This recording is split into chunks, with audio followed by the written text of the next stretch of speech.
Hello, everyone. Welcome to The Prescription, the Tax Policy Center's webcast on fiscal policy. This is a series of conversations we're having with state, local, and federal government officials, as well as leading economists and other experts. I'm your host, John Buell, Communications Manager at TPC.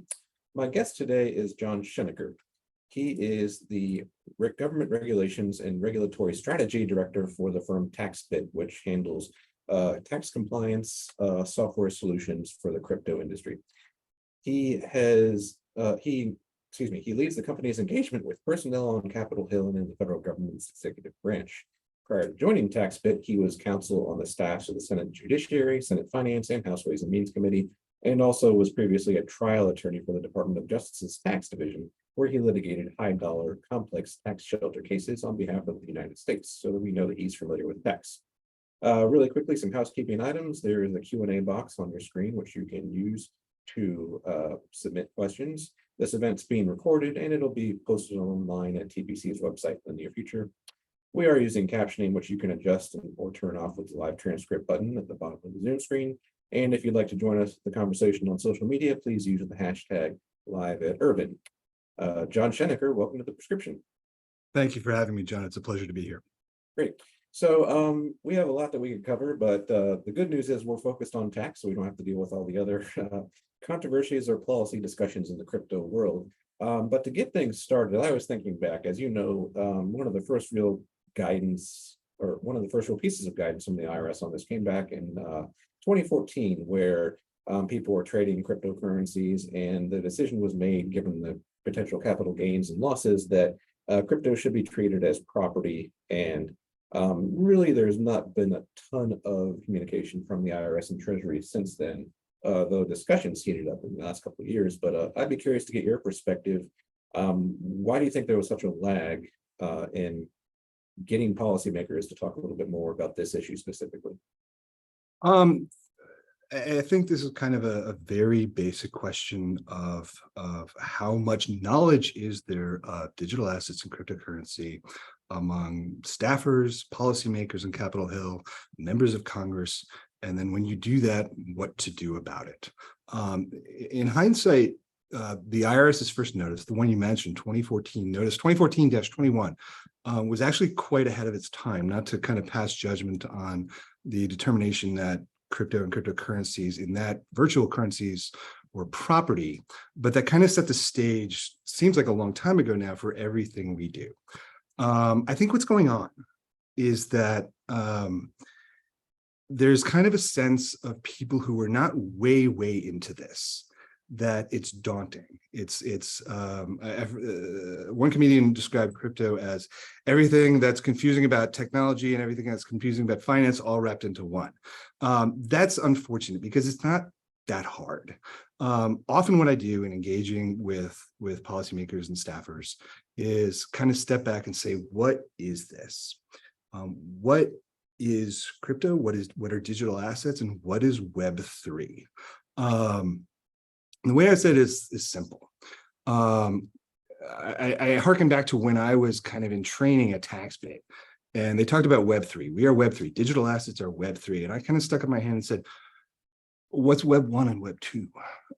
Well, in that parlance, Web1 is the original idea of the internet as we all kind of see it become ubiquitous in the 1990s. You can see anything throughout the world that someone else shares digitally. Web2, kind of the idea that you can now not only see what everybody else shares, but you can share yourself without having to know HTML or JavaScript, basically meaning social media. Web3, you can now see, share, and own anything digitally throughout the world. That simply means a token, a piece of cryptocurrency, a digital asset is something you can own. It is a thing. This chunk of code, these ones and zeros wrapped together, usually in the form of a token or a coin, is something you can own, and the rest of the world respects that. It is no one else's, it is yours. Well, that begets certain consequences, accounting consequences, tax consequences. How do you treat it? And the IRS answered that question early on, relatively speaking, in 2014-21. It is property. It is treated like any other form of property. Great, that's really helpful. And yeah, I remember someone early on saying, well, you know how if you send someone a Word file by email, now you both have a copy. Well, what Web3 or crypto sort of does is it allows you to completely transfer ownership. And so it's very transparent and clear who now owns the file. And so having a copy doesn't really do you much good. But yeah, it's, looking at the kind of the basics can certainly help here. Speaking of the basics, I think there's sometimes a view of this as a, libertarian dream, and it's not for kind of, everyday mainstream people, but, I've certainly seen surveys and data that suggest while crypto investors skew a bit younger than with traditional assets, they certainly seem like they're interested in complying with the law. So since that is very much what TaxBit focuses on, which is compliance and helping people deal with the tax code, what is your sense of the customer base as it stands right now? I think what you just described is right. Anecdotally speaking, for those who are kind of into the space, and this is really true for most people are not trying to cheat on their taxes. When I was at DOJ, especially when you start off on smaller cases, smaller, perhaps like 4 or 5 figure cases, what you kind of appreciate on an anecdotal level is that most tax controversies don't start out as a taxpayer willfully trying to say, I am going to cheat the tax code. Oftentimes what happens is a taxpayer will make an unfortunate decision in how to allocate cash. Should I pay my employees or should I pay, my trust fund taxes, which is a tough decision if you're a business owner and you're low on cash. And then they'll get in a spiral of not kind of being able to get out of a tax problem. Or we suspect what's going on a lot in crypto when you're trading in crypto a lot, doing your taxes without help from a software program like ours, or having 1099 tax reporting, which we can talk about in a second, it's hard. It's daunting. It can take a long time to do.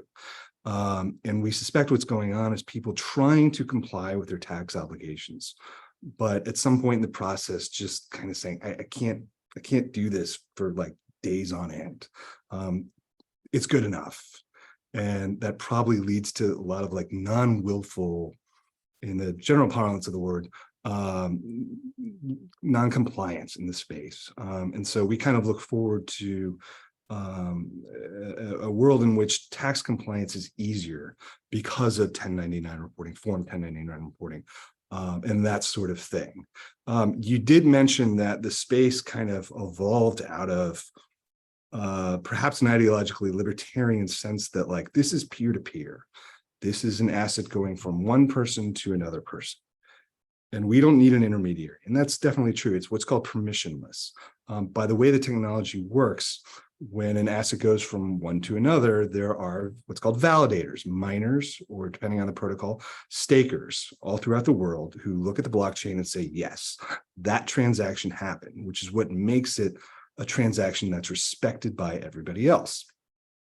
That technology, inherent in that technology, is not required, doesn't require central authority like a bank to say, yes, this transaction went from this person to this person. It just happens on the blockchain. And that also leads to the question, well, do we really need a government to do it? I think where we're going in that, it came out of the financial crisis of 2008, where intermediaries caused a lot of problems, so to speak. We also saw last year some actors in the space act less ideally than we would like, so to speak. And now I think it's safe to say that industry and pieces of legislation are getting their kind of hands and minds around the idea that there are going to have to be consumer protections in place. Things can't be entirely peer-to-peer. Things can't be entirely decentralized. So that's kind of where we're at and seem to be going. Yeah, and so something I've been thinking about, and we touched on it a little bit, is I feel like there was some dead space. So what happened was when Bitcoin was really starting to take off in its valuation, which drove a lot of the interest, the Trump administration came in. My sense was they just didn't really see a reason to get into this at all. And I feel like there was a lot of just no real discussion, I think, at least the executive branch level. I think that's turned around a bit since the Biden administration came in office. I mean, we've seen pieces of ideas and policies and budget proposals, and certainly, now we have the Wyden and Crapo with Senate Finance have put out a request for comment just recently. So clearly there's some discussion on there, but you mentioned FTX, I guess. So what is the, have the policy discussions recovered from that to where people are going back and like, all right, well, this thing didn't go away, it's still here. There's still some potential, mainstream angles for using it. So let's get back to business. Like, do you think that the FTX thing caused some policymakers to what you said earlier? It was like, well, I don't need to worry about this now. Or do you think this was just a natural lag from needing to go through a lot of really complex issues and get things right? I think, frankly, what happened is SBF kind of engendered a lot of resentment in him. He spent a fair amount of time talking about the virtues, coming to Capitol Hill, talking about the virtues of the space, how it can democratize finance, that sort of thing. And he wasn't kind of obviously on the up and up in his own personal dealings in doing that. And so a lot of lawmakers, I think, felt kind of taken by that.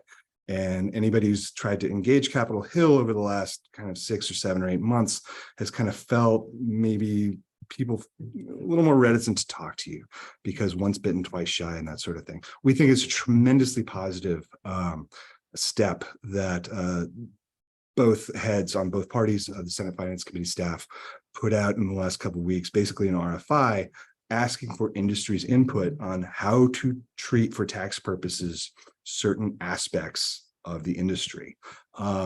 And you don't see that too often from Capitol Hill. Usually, educational efforts and lobbying efforts just kind of take care of themselves. There's no lack of lobbyists coming in to talk to policymakers and congressional staffers saying, you should do this in this situation, or you should do that in this situation. And here's why. That normally happens.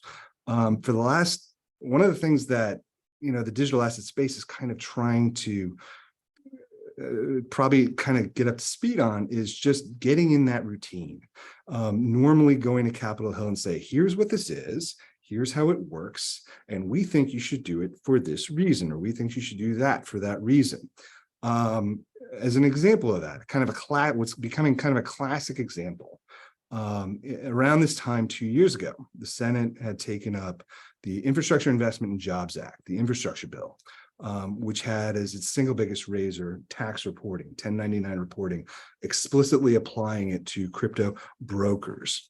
And the kind of famous understanding is how that went down is that a definition of broker, the entity that would have to do that tax reporting, similar to how stockbrokers and banks have to do that currently, industry kind of didn't get in to see members and their staffs soon enough. And a definition came out of that's proved to be controversial in the last 2 years.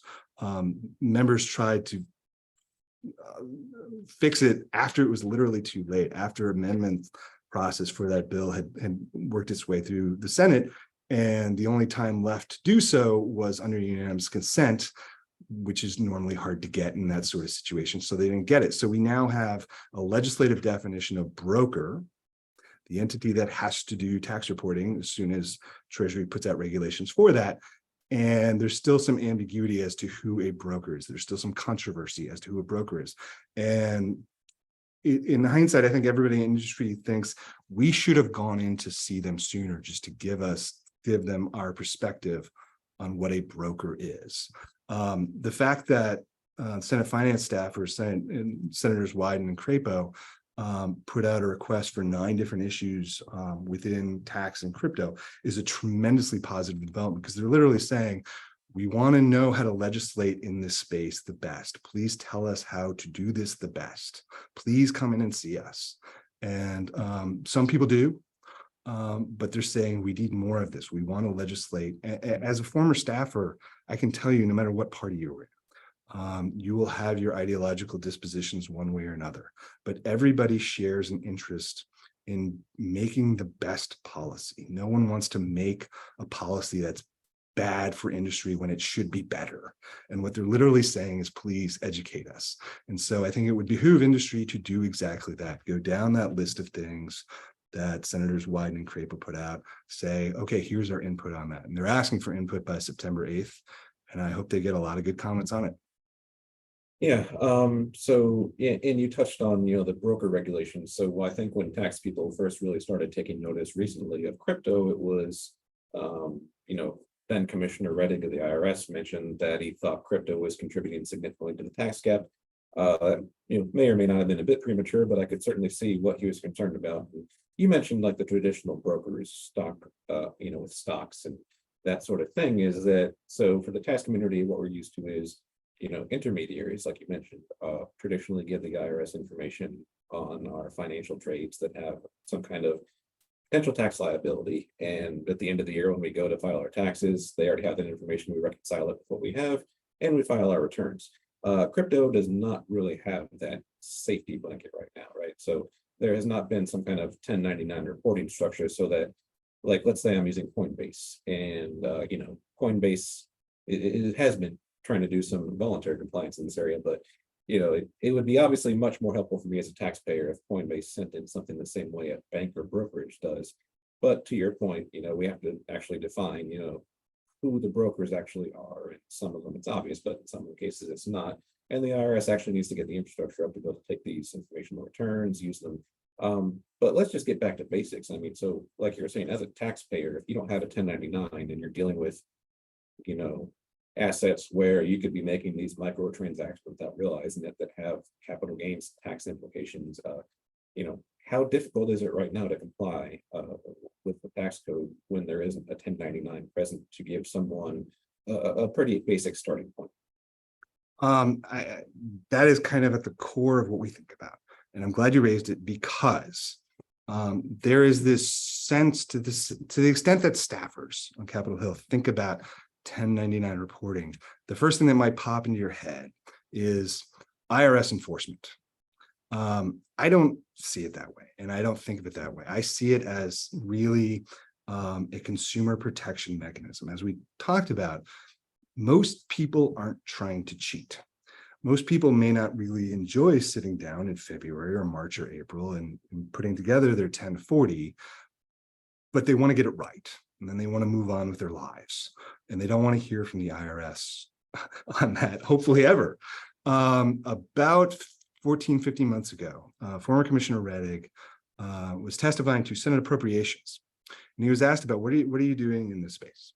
And he gave an excellent answer, I thought. He said, I think we have to have information reporting in this space. And he said something to the effect of, and I'm not saying so we know who to go after. I'm saying so we know who not to go after. When we get that information, we will know who we can leave alone.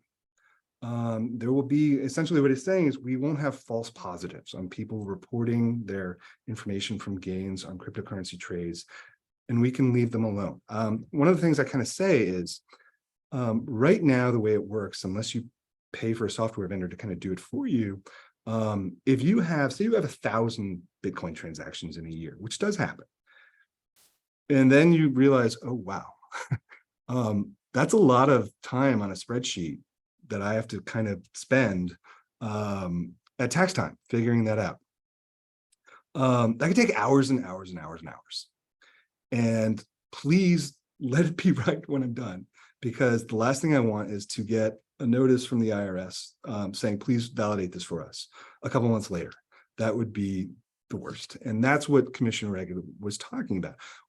Ideally, with 1099 reporting, when that system goes into effect, those hours and hours and hours of sitting in a spreadsheet should, voila, turn into seconds. Feeding TurboTax or whatever service you use, and within seconds, your cryptocurrency investments, trades, gains, losses, all that calculated immediately through automatically uploaded 1099s. That's a much easier world for taxpayers to live in than kind of one in which you're off on your own, figure it out by yourself, and God help you if you're wrong. Yeah, and so as far as the other end of the spectrum on 1099s, and you mentioned, coming up with these broker reg definitions is never easy. It's probably even more difficult in this case. What are some kind of key principles that you think policymakers should think about when they finally do get around to putting out these regulations, or what do you think are the right questions to ask? So here's what I'm thinking.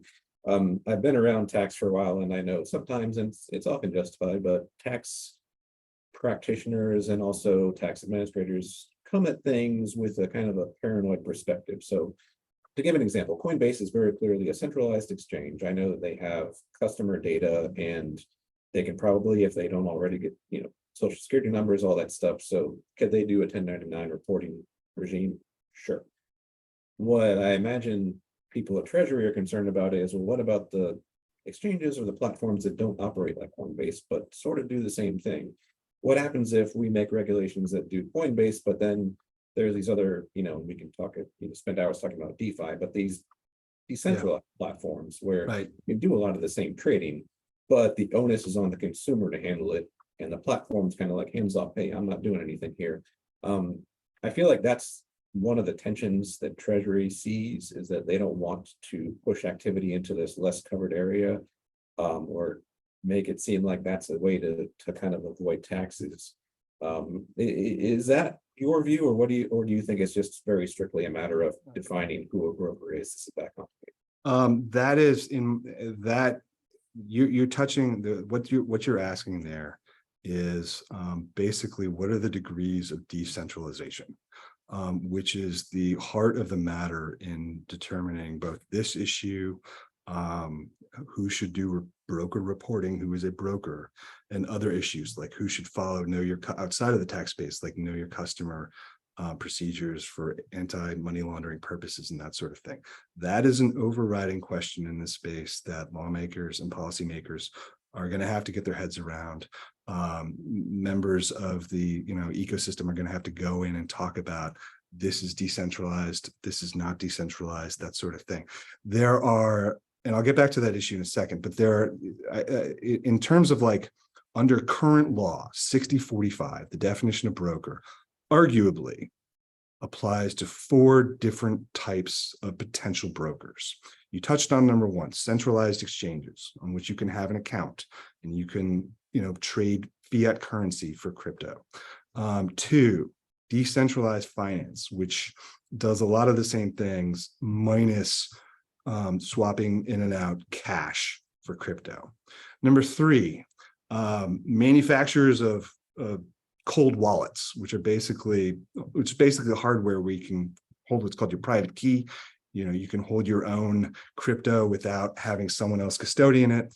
And number 4, validators like miners and stakers. Without going into what the latter two do, from my vantage point, it seems pretty clear based on what Treasury has unofficially communicated to, frankly, Senator Portman about a year and a half ago. The last 2 are probably not going to be considered minor or brokers, just because, as Treasury puts it, they don't have the information that we're looking for. The real question, and as you said, centralized exchanges, it's a hard argument to make that they're not brokers, I think. And I think some of them even said on their website, yeah, we're brokers. The real question, the heart of the matter, is how decentralized does an entity have to become before it doesn't have, or shouldn't have perhaps, the ability to do oversight or compliance issues like KYC, know your customer, like tax reporting. And for the uninitiated, what that means is what decentralized finance, or DeFi, means. They are protocols or websites where anybody in the world can go to them and basically trade crypto, lend crypto, swap crypto, do anything that software lets you do, short of selling it for cash, short of getting cash back. And they're often controlled by what's called smart contracts. These transactions are controlled by software. I walk up and swap my Bitcoin for ETH, and a smart contract is controlling that. There's no person sitting at that website's office, if there even is an office, often there isn't, saying, yes, I'm going to make sure John Schoenecker's transaction goes through. There's just software that does that. And the entities that make these protocols argue we're decentralized. We don't touch them. And so it's outside of our nature to do things like know your customer information, do anti-money laundering, compliance efforts, do tax reporting, that sort of thing. So the real question that I suspect Treasury is wrestling with is how deep do we go down this path of decentralization? How decentralized do you have to be before you're not considered a broker under 6045? Great. Yeah, so obviously we could, spend hours just talking about this idea of who should have to report these income transactions or taxable information. But then on the other side of the coin, so last year, for those who aren't aware, Senators Lummis and Gillibrand put out legislation that was pretty far-reaching as far as trying to modernize or incorporate crypto into the tax and regulatory world. I've made my own thoughts on their proposal, pretty clear, but I'm interested to hear yours. So I'm sympathetic to the idea that, Bitcoin or any other cryptocurrency often can be like cash and an asset like a stock almost at the same time, so that it's not like a typical person who owns stocks doesn't then go to the grocery store with those stocks and use them to buy their groceries or to buy an airline ticket. And so they pretty much know when they're going to have a taxable event, a capital gain or loss to record. Whereas for a crypto consumer or business, it's murkier, because you might think of it as, well, I'm holding this as an asset, but I'm using this, particular cryptocurrency to buy things and move money around, do different transactions. But I mean, at the end of the day, arguably those have the exact same result under the law, which is that you've sold it. So did you gain something and therefore owe taxes, or did you have a loss?